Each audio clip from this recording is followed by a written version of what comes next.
Donc, qu'est-ce que vous pourriez faire? Eh bien, écoutez, vous allez, sans rien sélectionner, aller dans la palette des formes, menu fenêtre, forme. Et dans la palette des formes, vous savez quelle est la broche qui est utilisée. En fait, ce serait celle-là. Quand je sélectionne une des formes, qu'est-ce que ça dit? Oui, c'est bien celle-là. Bon, j'ai pas besoin que la forme soit sélectionnée, mais c'est celle-là. Vous voyez que quand on sélectionne un vecteur, la broche qui est utilisée est encadrée. Donc je vois que c'est celle-là.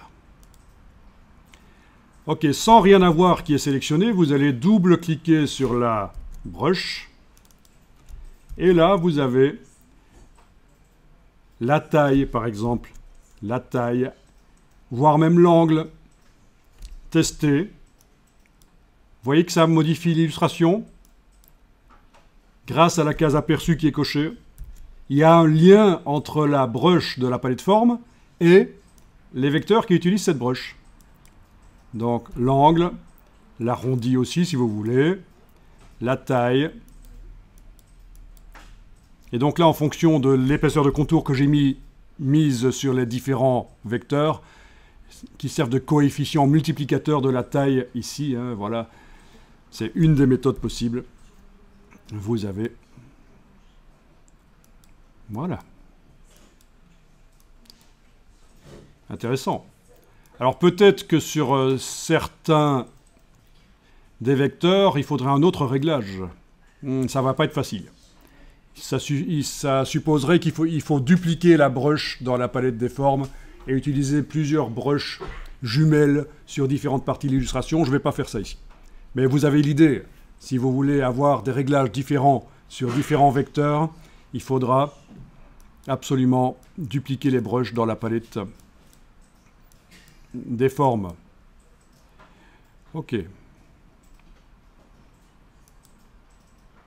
Intéressant.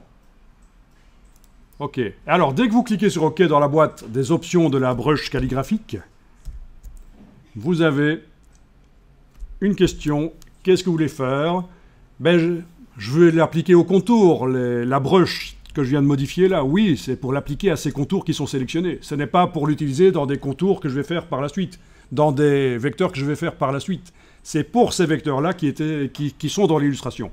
Ils n'étaient pas sélectionnés, mais qui sont dans l'illustration. Vous voyez, donc, dans ce cas-ci, je fais appliquer au contour. Voilà. Voilà, vous pouvez faire fichier enregistré pour mettre à jour votre fichier qui termine par test de brush-01. Alors, dans Illustrator, il y a d'autres brushes. Ça, ce sont les brushes calligraphiques, les brushes en fait procédurales, infographiques. Il y a des captures d'impression, ce qu'on appelle les brushes artistiques. Il y a des brushes de motifs. Il y en a plein qui sont disponibles ici, dans les palettes. Voilà. Bah écoutez, vous pouvez tester juste pour voir. Allez dans le bas à gauche de la palette des formes, dans la bibliothèque, et allez chercher par exemple artistique aquarelle par exemple, voilà. À partir de là, vous devez sélectionner un vecteur, peut-être l'autre en face, avec la touche Shift, voilà, et appliquer la broche. Et pour bien voir ce que ça donne, vous pouvez demander affichage, masquer le contour de sélection ou le raccourci commande H. Voilà. Alors ça donne pas grand chose, mais je vais essayer la série de brushes suivantes dans le menu en passant avec la petite flèche vers elle. Pas les calligraphiques. Voilà, par exemple celle-ci. Voilà. Voilà. Ensuite, je teste. Il y en a encore. Voilà les peignes. Voilà.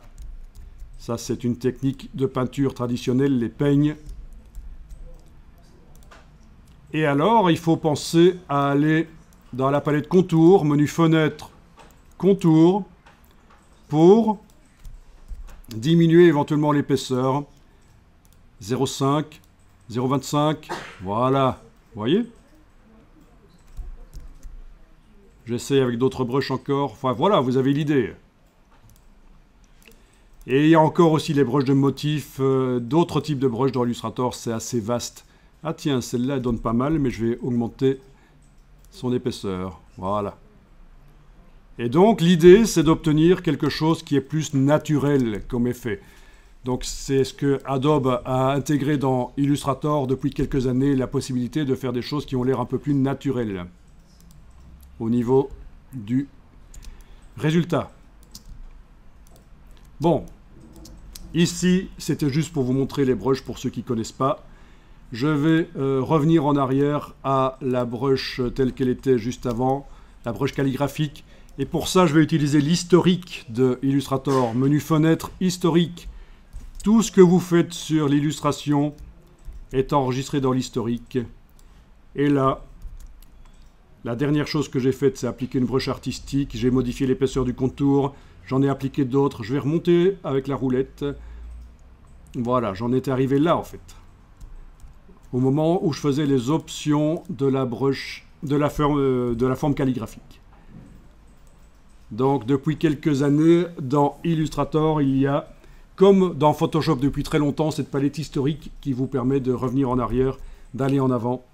C'est facile. Bon, j'aurais pu faire fichier version précédente aussi, ça aurait fonctionné, puisque je l'avais enregistré.